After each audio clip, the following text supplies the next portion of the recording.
ამ დიაგნოზის მერე კიდე სხვა კუთხით უყურებ ცხოვრებას, თურმე ძალიან მშვენიერი ყოფილა ცხოვრება. შეიცვალა ისეც, რასაც ადრე არ მახარებდა, ყველაფერი მახარებს. დილას რო გავიღვიძებ, უკვე მიხარია. უკვე მიხარია რომ გავიღვიძე, მიხარია რომ ყვავილს დავინახავ, მიხარია ყველაფერი სილამაზე.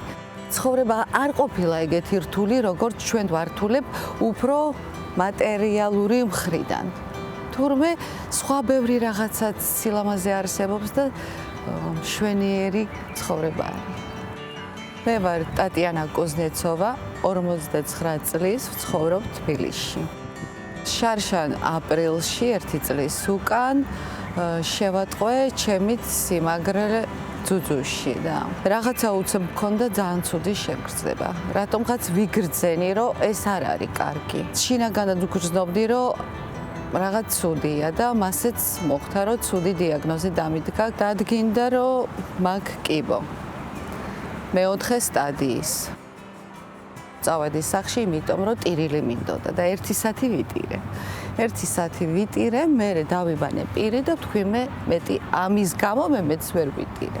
მაგრამ დამჭირდა რაღაცა დრო, სანამ შევეგუე. რა თქმა უნდა, როგორც ყველა ადამიანი, შიშიც ვიგრძენი, ჩემ შვილების თვალებში არ ვიცი, ფიქრობდი რომ ალბათ ვუღალატე ჩემ შვილებს. როგორ უნდა იყოს ჩვენი ცხოვრება, ისედაც აწყობილი როგორც აი ლეგოს ნაწილებივით, ეს ყველაფერი ინგრევა და იწყებ თავიდან. თავიდან უნდა დაიწყო ცხოვრების აწყობა, იმიტომ რომ ამ დიაგნოზთან უკვე ძველებურად ვერ იცხოვრებ. ფინანსურის მხრიდან, საერთოდ ცხოვრების წესი, ყველაფერი იცვლება, აბსოლუტურად ყველაფერი.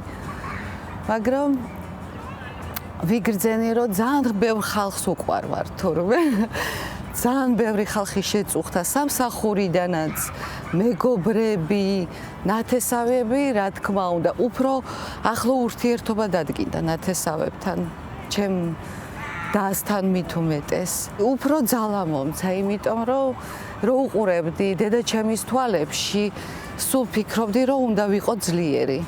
დედაჩემი რომ იყუროს და იცოდეს, რომ აი ძლიერი შვილი ყავს. მანამდეც ვიყავი ძლიერი, თუმცა მე ძალიან ისეთი რთული ცხოვრება გავიარე. მაგრამ ამ დიაგნოზის მერე დავრწმუნდი, რომ უძლიერესი ვარ. წავედი ბათუმში, მარტო.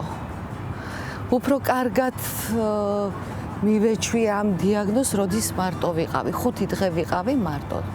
ბევრი ვიარე, ზღვას ველაპარაკე, ბუნებას ველაპარაკე, რა ვიცი, ხეს ველაპარაკე და ასე მოვიდა მიღება ამ დიაგნოზის და მაგის მერე უფრო სხვანაირად ვარ, რასაც არ გავიგებ, როგორც არ უნდა წავიდეს საქმე, მე მგონი მაინც უკვე არ ვიტირებ მაგის გამო.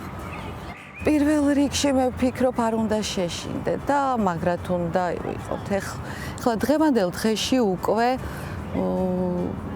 ჩვენი ექიმები იციან, როგორ უნდა მოიქცენ ამ სიტუაციაში და ჩვენც უნდა ვიყოთ მაგრად.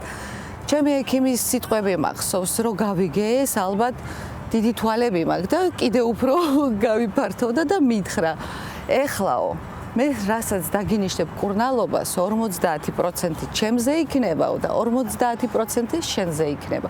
აი რანაირი განწყობით შენ დაიწყებ ამ ეტაპის გავლა და ამ მკურნალობას, ისე წავა შენი საქმე და სულ მახსოვს ეს სიტყვები. და ყველასთვის მინდა უთხრათ, რომ უნდა უყუროთ მაინც პოზიტიურად. ყველაფერი იქნება კარგად. ჩვენ თუ ვიქნებით ძლიერად და პოზიტიურად. ფიქრობ, რომ უნდა ვიცხოვროთ, უნდა ვაჩუქოთ სიყვარული და უნდა მივიღოთ სიყვარული ამ ცხოვრებისგან.